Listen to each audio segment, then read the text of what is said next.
আসসালামু আলাইকুম। আমার প্রিয় ভাই বোনেরা, আপনারা কেমন আছেন? আশা করি সবই ভালোই আছেন। আমিও ভালোই আছি, কিন্তু মনটা ভালো নাই। কেমনে ভালো থাকবো? দেশের যে অবস্থা, বন্যায় কত ক্ষয়ক্ষতি হইতেছে, কত মানুষের কত কষ্ট হইতেছে। আহারে, কত মানুষ যে মারা যাইতেছে, কত লাশ পানিতে ভাসতেছে, কত বাড়িঘর তলায় যাইতেছে।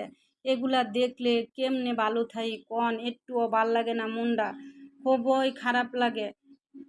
সারাক্ষণ মোবাইল আর টিভি, মোবাইল দেখতে দেখতে যখন মোবাইলের চার্জ শেষ হয়ে যায়, যাই মোবাইলটা চার্জ দিয়া যাই টিভি দেখতে।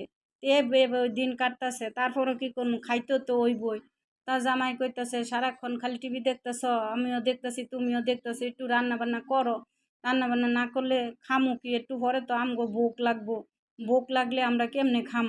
কি খাম? তখন তো আর পেটে তো আর বুঝতো না যে ই খাইতে তো ওই বই।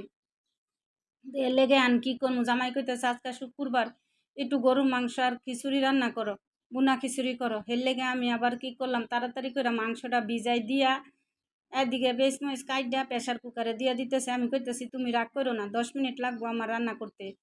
মাংস রান্না করতে কি সময় লাগে? আগে নয় সময় লাগছে, আঙ্গো মাছা সিরা চুলার মধ্যে রাঁধছে অনেক, 1 ঘন্টা সময় লাগছে। অন কি আর এত সময় লাগে? তুমি রাগ করো না, দেখবা আমি তুমি নামাজ তাইতে আইতে আমার রান্না হয়ে গেছে। এর লেগে আমি প্রেশার কুকারে দিয়া আমি মাংসটা জটপট রান্না করে লাইতেছি। তো প্রথমে আমি মাংসটা 3টা সিজ দিয়া কষায়, 3টা সিজ দিয়ে আলুটা দিয়া একটা সিজ দিয়া দমে বসায় রাখবো। তারপরে নামাইয়া রান্ধিলাম। এই যান আমি খিচুড়ি একটু রান্তাছি ওই পাশের প্রেশার কুকারে দিয়া। তো কি খামু কি করমু কিছুই ভাল লাগে না। সারাক্ষণ শুধু বন্যার্থদের কথাই মনে পড়ে। তো দোয়া করি আল্লাহ যেন আমাদের সবাইকে এই বিপদের হাত হইতে রক্ষা করে। তো দেখলাম অনেক বিত্তবানরাই সাহায্য করতেছে, যাইতেছে, সবাই তাদের পাশে দাঁড়াইতেছে। তো এটা দেখা খুবই ভালো লাগছে। তো আমাদের এলাকায়ও দেখলাম ছাত্ররা সাহায্য উঠাইতেছে, যে যার জায়গা থেকে যতটুকু পারে ততটুকু দিতেছে।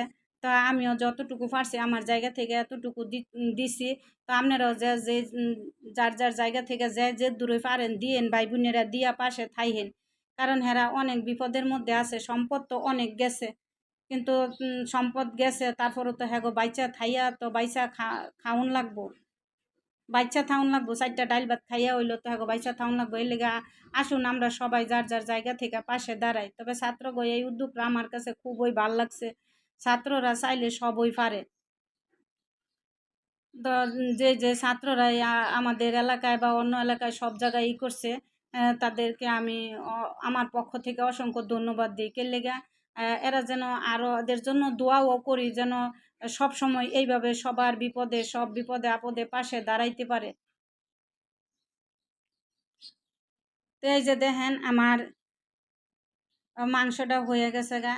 এখন আমি ইচ্ছা মতো জল দিয়া আমার টাঙ্কির মধ্যে যত পানি আছে সব দিয়ালাম। কে লেগে আমার জামাই কইছে জল খাইব, জল খাইব। খিচুড়ি দিয়া বুনা খাইতো না, হ্যাঁ জল খাইব। লেগে যদ্দূর পানি আছিল আমার টাঙ্কির মধ্যে সব পানি দিয়া আমি এই যে রান্দা শেষ করে লাইছি।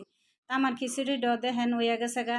তা খিচুড়িটা আমি যে যত্ন করে খিচুড়িটা রান্না করছি, আঙ্গো মায়েরা কি এমন যত্ন করে রান্না করছে, আঙ্গো মায়েরে দেখতাম বড় একটা পাতিলার মধ্যে চাল ডাইল আদা রসুন যা লাগছে সব কিছু না দিয়ে আঙ্গো বাড়ির লগে পুষ্কুনিতে যদ্দূর পানি আছিল সব দিয়া পরে রাঁধছে। তারপরও কত মজা লাগছে। কইছি মা গো আর একটু আছে, মাই কইতো না নাই আজকে খায়ালা, আজকে এইটুকুই খায়ালা, আবার কালকে রাইন্দা দিমুনে। তো মায়ের হাতে রান্না। তা আমি এই যে রান্না বান্না শেষ করে তারপরে এই যে খাইতাম আইছি। মানে খায়া লয়ে আপনারা যে জানতে দেখতেছেন আমার ভিডিওটা, সপ্তাহে জানাই আমার অন্তরের অন্তঃস্থল থেকে অফুরন্ত ভালোবাসা।